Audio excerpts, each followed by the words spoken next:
Everything you know about 8 hours of sleep is a lie built on a light bulb. And the people who prove it, they don't even own a clock.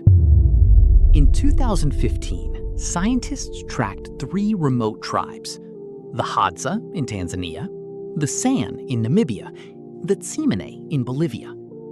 No electricity, no screens, no alarms, no sleep anxiety. The perfect control group for how humans actually sleep. Researchers strapped sleep tracking devices on real hunter-gatherers for months. The result? Average sleep time, 6.5 hours. Not 8, not 9. Some nights, barely 6. No insomnia, no fatigue, no midlife health crisis. The study, published in Current Biology, shattered the golden rule of sleep science overnight. If the natural human sleep number was ever 8 hours, these tribes should be the proof. Instead, they became the exception that broke the rule.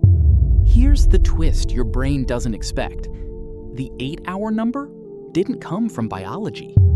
It came from factory schedules.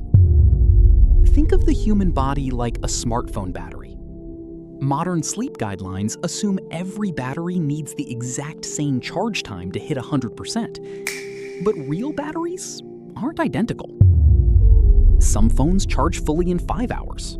Some need 9. Same logic applies to your brain's sleep architecture. Genetics change how much deep sleep you actually need to restore cognitive function.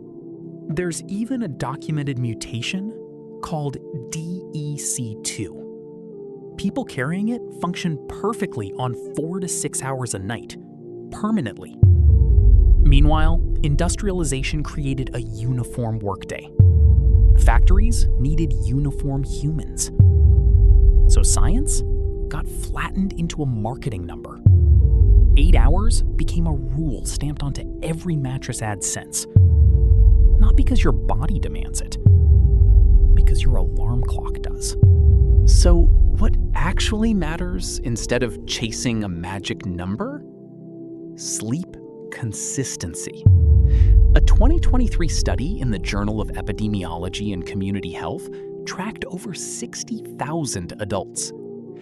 Irregular sleep timing predicted heart disease risk better than total sleep duration. Translation? Sleeping 6 hours at the same time every night beats sleeping 8 hours at random times. Second takeaway? Track how you feel, not how many hours you logged. Morning grogginess lasting past 30 minutes, low focus by 2 p.m. Those are your real biomarkers, not an app telling you failed the 8-hour goal. Stop optimizing for a number a factory invented. Start optimizing for your own biological signature. The tribes never needed a sleep app to know how much rest a human actually requires. Maybe the problem was never your sleep. Maybe it was the number you were told to worship.